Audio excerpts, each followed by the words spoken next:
Charenton, le 25 avril 1775. Geneviève Després, fille de 20 ans, journalière, laquelle nous a dit et déclaré qu'aujourd'hui, sur les 9 heures du soir, revenant de Paris, elle a trouvé entre une borne et une porte cochère de la maison voisine du nommé Raval perruquier 2 petits nouveau-nés, mais que malgré tous ses soins pendant la nuit, il en est mort un.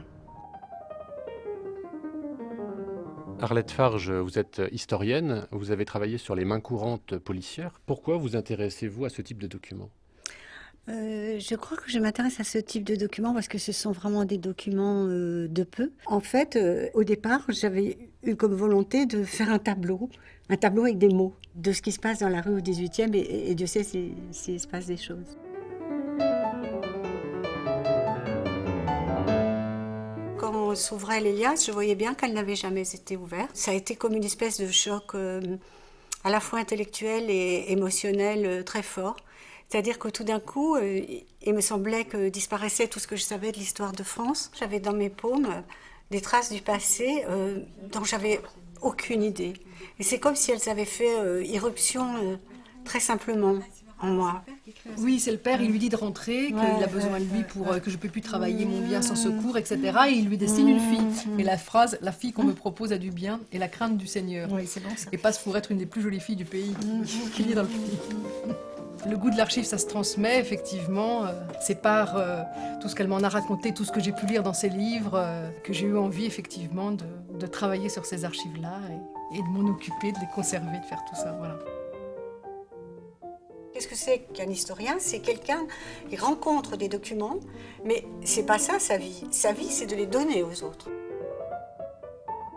Elle ne traite jamais directement de la Révolution, mais elle en traite tout le temps par ses prémices, par ce bain dans lequel elle nous emmène, qui est un bain de corps, un bain de proximité, de sueur, d'amour et de désir, qui est absolument extraordinaire. Voilà.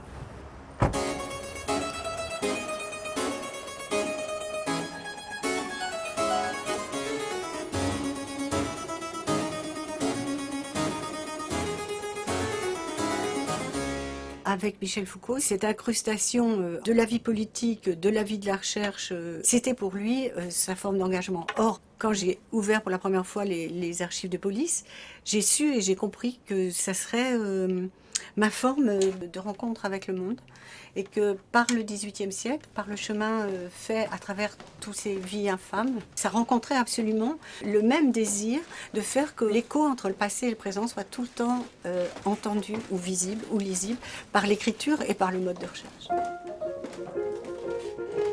De toute façon, pour un historien ou une historienne, je pense qu'il choisit ses objets en écho avec son temps. Ce qui fait que l'histoire n'est pas une vérité qu'on assène aux gens d'aujourd'hui, mais c'est un travail de sédimentation que chaque génération fait.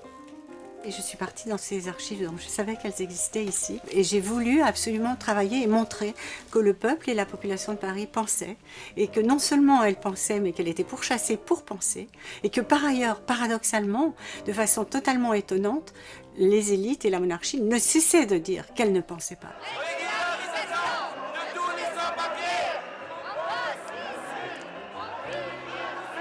Je vais réformer l'école.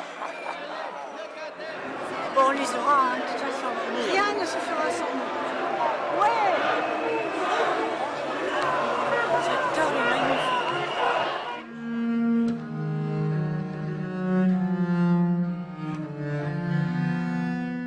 J'estime que tu as un outil, j'en ai un.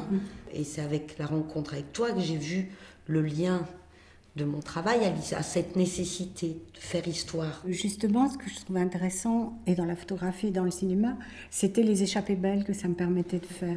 C'est-à-dire aller dans les interstices, et qui est tout d'un coup une inattendue rencontre